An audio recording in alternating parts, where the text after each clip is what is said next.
Welcome to Lubitech's Engineering, where we sketch out the things that keep the industrial world moving. Now, let's start. All right, let's talk about one of the most important but kind of overlooked parts in pretty much any machine you can think of, the V-belt. Seriously, this thing is the unsung hero that quietly moves massive amounts of power, and today we're going to pull back the curtain and see exactly how it works. So think about it for a second. It seems like a pretty basic question, right? You've got a motor spinning like crazy over here, and you need to get all that energy over there to turn a wheel or a fan or, well, anything. How do you actually connect the two?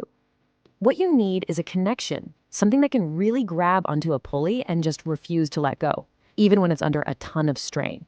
The name of the game is transferring that power without losing any of it. And that right there is a classic engineering problem. Yeah, let's just call it what it is, the power transfer problem. It's one of the most fundamental challenges in mechanics. How do you get that spinning force from point A to point B without it just slipping away into nothing? And here's the real kicker. It's especially tricky when you have to do it in a really tight space. I mean, when your pulleys are super close together, a normal flat belt just doesn't have enough surface to get a good grip. It's way more likely to slip, which wastes energy and kills performance. So engineers knew they needed a better way. And this is it. This is that better way, the V-belt. It is such a simple, elegant, and crazy effective solution that totally changed the game for power transmission, especially for those short, high-power setups. You know, the name really says it all. A V-belt is, well, it's a belt with a V shape. Its cross-section is a trapezoid, and it's this tiny change in shape, from a flat rectangle to this wedge, that gives it what feels like superpowers. But it's not just a simple chunk of rubber. If you could look inside, you'd see these synthetic fiber cords that give it incredible strength, so it doesn't stretch. And all of that is wrapped in this tough, flexible rubber that lets it bend around pulleys without breaking a sweat. It's the best of both worlds, strength and flexibility. So, how does that little V shape make such a world of difference? Well, the secret is all about a basic physics principle that you see all the time, the simple, unstoppable power of a wedge. This is the magic right here. It's called wedging action. As the belt settles into the V-shaped groove on the pulley, it gets squeezed by those angled walls. Just think of a doorstop. The harder you push the door, the tighter that doorstop jams itself in there. It's the exact same principle, and it multiplies the force of friction like you wouldn't believe. And this diagram shows the most crucial detail of all. Look really close.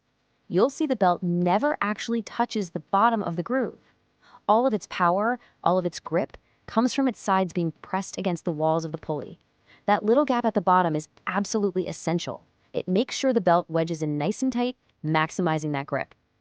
Let's just put it side by side. A flat belt, it only gets to grip with one surface, the bottom. But the V-belt, thanks to that wedging action, grips with two side surfaces. What does that mean? It means you need way less tension to get a solid non-slip grip. The slip is basically zero, and that makes it absolutely perfect for those compact, high-power machines we were talking about. Now, as you can probably guess, it's not a one-size-fits-all situation. The world of V-belts is actually pretty big, with all kinds of different designs made for very specific jobs. So we're going to focus on the three main types you're likely to run into. You've got the classical, the narrow, and the fractional horsepower belts. Let's start with the original.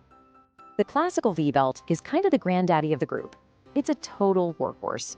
It can handle a huge range of power, from tiny little motors all the way up to 500 horsepower beasts. But its real claim to fame is that it's tough. It can handle rough conditions, which is why you see it on everything from farm equipment to big industrial fans. Then you've got the narrow V-belt. This is the high-performance model. By making it deeper and narrower, engineers figured out how to distribute the force even better. And the result is insane. It can handle up to 3 times the horsepower of a classical belt in the exact same amount of space. This is the belt you go to for really heavy-duty, high-speed jobs. And finally, there's the fractional horsepower belt, or FHP. This one is a specialist for the light-duty stuff. Think anything that's 1 horsepower or less. This is the belt that's quietly working away inside your washing machine, or a small fan, or your fridge.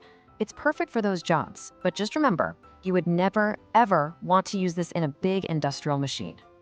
So let's just pull it all together. When you look at the physics and you see all the different types, it becomes really, really clear why V-belts are just everywhere. I mean, the advantages just stack up.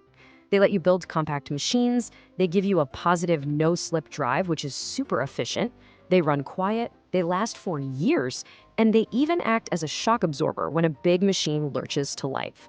Oh, and you can run them any which way, sideways, upside down, doesn't matter. It's just a brilliantly simple piece of engineering. So, from the engine under your car's hood to the air conditioner keeping your building cool, these simple V-shaped belts are absolutely everywhere, just quietly and perfectly doing their job.